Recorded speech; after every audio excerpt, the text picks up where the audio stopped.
Magandang araw sa iyo ate at sa iyong mga taga-subaybay. Nais kong ibabahagi ang aking kwento upang maging inspirasyon sa mga kabataan na katulad kong ipinanganak na mahirap.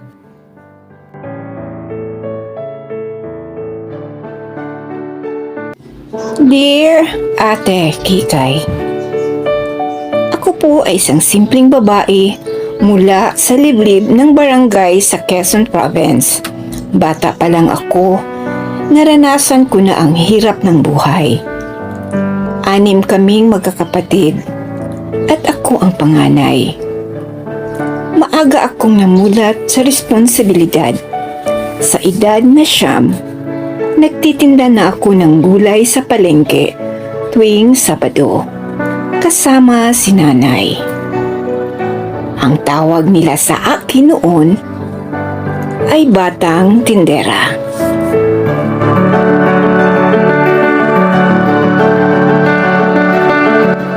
Habang ang mga kalaro ko ay naglalaro ng tumbang preso o tagu-taguan, ako'y naglalako ng paninda.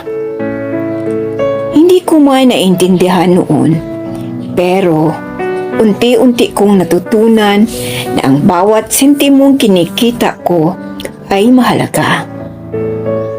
Madalas akong pumasok sa eskwela na walang baon, ate.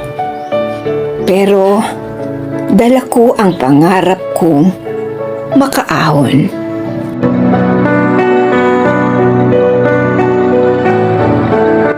Noong high school, mas lumalim ang pagsubok.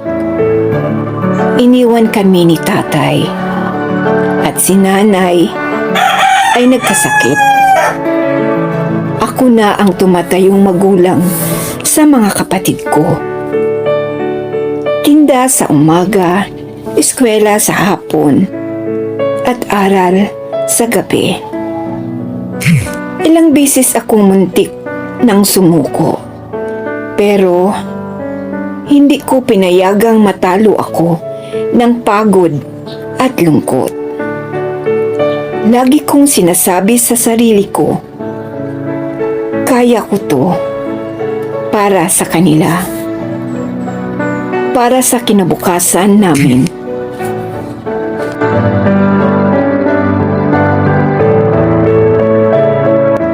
Sa awa ng Diyos, natapos ko ang kolehiyo bilang scholar. Nag-aral ako ng edukasyon, ate. At ngayon, isa na akong guro sa elementaryang pinagtapusan ko. Tuwing tinitingnan ko ang mga estudyanteng tulad ko dati, may baong tinapay, may sirang tsinelas, nakikita ko ang sarili ko sa kanila. At paulit-ulit kong sinasabi sa kanila, kahit gaano kahirap ang buhay nyo ngayon, may pag-asa. Kayang-kaya nyo.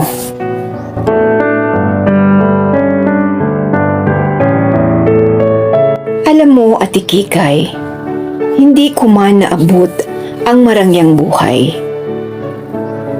Pero ang tuwa ng isang batang natuto sa akin, ang ngiti ng isang estudyanteng muling naniniwala sa sarili, yan ang tunay na yaman ko.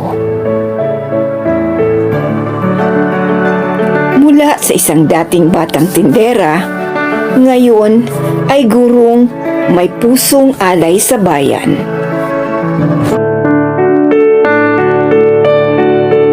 Hanggang dito na lang. Lesa.